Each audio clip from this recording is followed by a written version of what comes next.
नमस्कार दोस्तों, मैं अपना चैनल मेरा जीवन मेरा अनुभव में आप लोग का बहुत बहुत स्वागत करती हूँ। दोस्तों, कर्म बड़ा होता है या भाग्य, इसी से संबंधित मैं एक छोटी सी कहानी आप लोगों को सुना रही हूँ। एक राजा ने विद्वान ज्योतिषी को बुलाकर एक प्रश्न किया कि मेरी जन्म पत्रिका के अनुसार मेरा राजा बनने का युग था और मैं राजा बना भी, किंतु उसी घड़ी में अनेक और बच्चों का जन्म भी हुआ होगा, लेकिन वो सब राजा नहीं बन सके। ऐसा क्यों? राजा की इस प्रश्न का ज्योतिषी उत्तर नहीं दे सके कि सबके भाग्य अलग अलग क्यों हैं। अचानक एक वहीं पे बूढ़ा व्यक्ति खड़ा था। वो बोला कि आप कुछ दूर घने जंगल में जाओ तो वहाँ आपको एक महात्मा मिलेंगे। वह महात्मा आपके प्रश्नों को उत्तर दे सकते हैं। यह बात सुनकर राजा की जिज्ञासा बढ़ी और वह इस प्रश्न का उत्तर ढूंढने के लिए घने जंगलों में चले गए। जंगल में राजा ने जाकर देखा कि एक महात्मा आग के ढेर के पास बैठकर अंगार खा रहे हैं। वे महात्मा गरम गरम कोयले को खा रहे थे।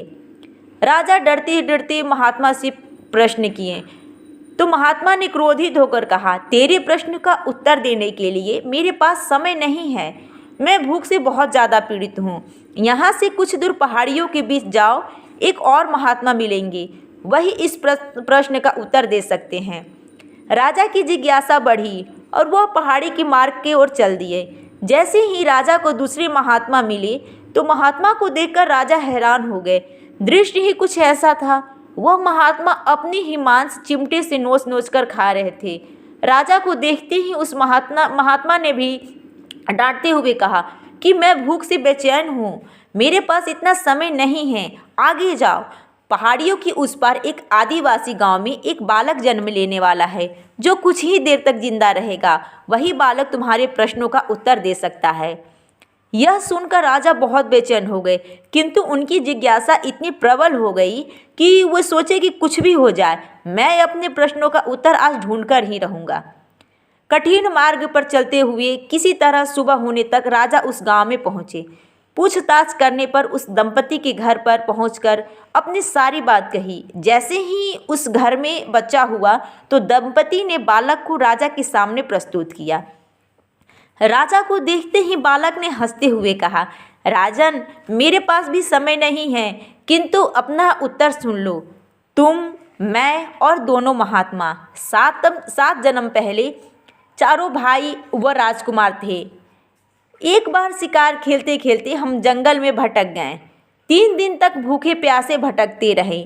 चारों भाइयों को एक आटे की पोटली मिली जिससे हमने 4 रोटियां बनाई और अपनी अपनी रोटियां लेकर खाने बैठे ही थे कि भूख प्यास से तड़पते हुए एक महात्मा आ गए। अंगार खाने वाले भैया से उन्होंने कहा, बेटा, मैं 10 दिनों से भूखा हूँ, अपनी रोटी मुझे दे दो, मुझ पे दया करो। इतना ही सुनते ही भैया गुस्से से भड़क उठे और बोले, यदि यह रोटी मैं तुम्हें दे दूंगा तो मैं क्या अंगार खाऊंगा? यहाँ से चलो, भागो। वह महात्मा भी फिर मांस खाने वाले भैया के निकट गए, उनसे भी अपनी बातें कही, किंतु उन भैया ने भी महात्मा से गुस्से में आकर कहा कि बड़ी मुश्किल से यह रोटी तो मुझे मिली है, यदि यह मैं तुम्हें दे दूंगा तो क्या मैं अपना मांस नोच कर खाऊंगा? भूख से लाचार वो महात्मा मेरे पास भी आए, मुझसे भी रोटी मांगी, किंतु मैंने भी भूख में धैर्य खोकर कह दिया कि चलो भागो यहाँ से, मैं तुम्हें रोटी दे दूंगा तो मैं क्या भूखा मरूंगा? फिर आखिरी आशा लिए वह महात्मा आपके पास भी आए और आपसे भी रोटी मांगी। उनकी दशा पर दया करते हुए आपने खुशी से अपनी रोटी आदर के साथ उस महात्मा को दे दी। रोटी का वह टुकड़ा पाकर महात्मा बड़े खुश हुए और जाते हुए बोले, तुम्हारा भविष्य तुम्हारे कर्म और व्यवहार से फलेगा। बालक ने कहा, उस घटना के आधार पर ही हम अपना अपना जीवन भोग रहे हैं।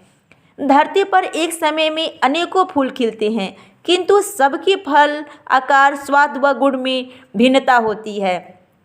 इतना ही कहकर वह बालक मर गया।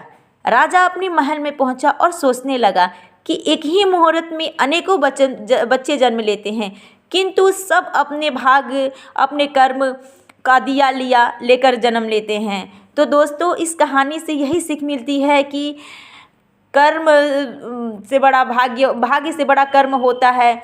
और जैसे हम कर्म करते हैं वैसे ही हमारे भाग्य बनते हैं और यही जीवन चक्र है। इसी के साथ मैं इस वीडियो का अंत करती हूँ। ये कहानी आप लोगों को कैसी लगी कमेंट कर ज़रूर बताइएगा। पसंद आए तो एक लाइक ज़रूर कर दीजिएगा। Thank you.